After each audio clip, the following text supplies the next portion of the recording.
అయితే కొత్త సంవత్సరం వచ్చేసింది, ఎట్లా ఉంటది పొలిటికల్ అంటే సినారియో ఎక్కడ ఉంటది? ఏ రకంగా దేని గురించి? ఇప్పుడు చూస్తున్నాం వయో పరిమితి పెంచుతారని చెప్పేసి ఉద్యోగులు భయపడుతున్నారు. సైమల్టేనియస్గా నిరుద్యోగులు కూడా వీళ్ళ వయో పరిమితి పెంచితే మా భవిష్యత్ ఏంటి, ఏజ్ బారైపోతుంది, మళ్ళీ అనర్హులం అవుతాము అని వాళ్ళ భయం.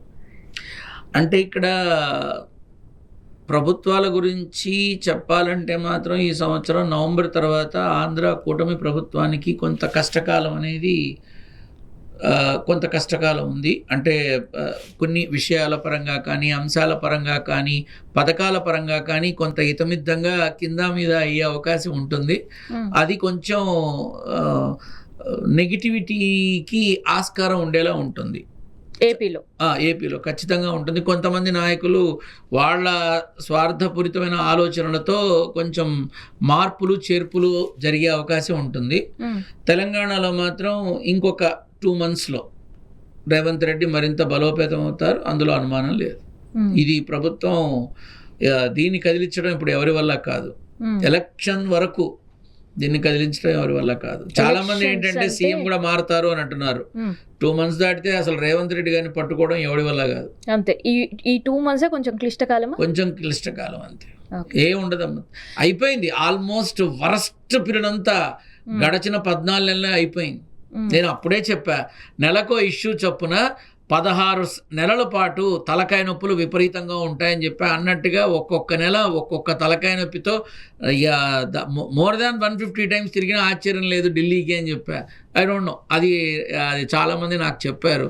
మళ్ళీ ఢిల్లీ ట్రావెలింగ్ విపరీతంగా ఉంటుంది. అందులో సీఎంకి చేయడం, ఢిల్లీ ప్రయాణం చేయక తప్పని పరిస్థితుల్లో తప్పదమ్మా, తప్పదు. They have to. అయ్యో మొత్తం పైనుంచే కదమ్మా అంతా.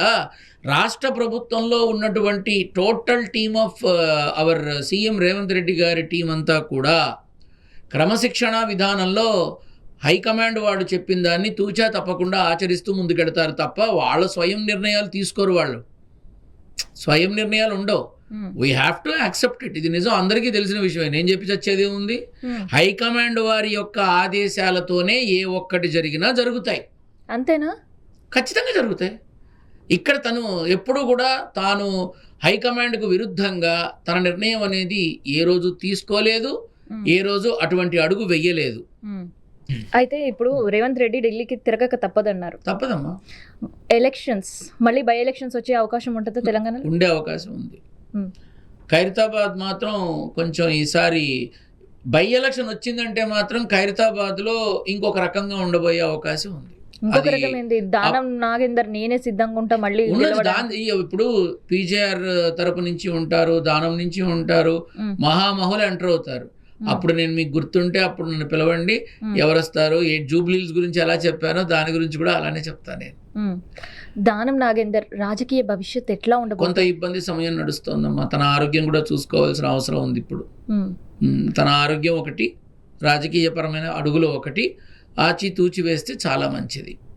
అది ఎందుకంటే ఇప్పుడు ఉన్న సమయం కొంచెం జాగ్రత్తగా ఉంటే సరిపోతుంది. ముందు తను బాగుంటే కదమ్మా ఏ పదవైనా ఏదైనా. తన ఆరోగ్యాన్ని కొంచెం జాగ్రత్తగా క్షేమదాయకంగా చూసుకోవాల్సిన సమయం ఆసన్నమైంది అంతే. సో కేవలం ఖైరతాబాద్ బై ఎలక్షన్స్ అయినా మిగతా చోట్ల కూడా తెలంగాణలో వచ్చే అవకాశం ఉందా? అంటే అది వాళ్ళ దీనిలో ఉంది కదా, ఎవరు మాట్లాడకూడదు. It should not. ఉప ఎన్నికలు వస్తాయంటే వచ్చే అవకాశం ఉంది, బట్ ఏంటంటే ఎక్కువ కాదు.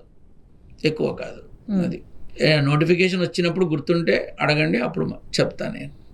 ఎందుకంటే జూబ్లీల్స్ పెడుతున్నారు అని చెప్పిన వెంటనే చాలా మాధ్యమాలు వచ్చి అడిగాయి, నేను తెలియపరిచాను, ఎవరికి ఇస్తారో కూడా చెప్పాను. యాజ్ ఇట్ ఈజ్ నారసింహుడి అనుగ్రహం, నా తల్లి సీతమ్మ ఆశీర్వచనంతో ఏ రోజు అబద్ధమైంది కనుక చెప్పింది చెప్పినట్టు వాళ్ళ అనుగ్రహంతో జరుగుతుంది. అదే జరిగింది.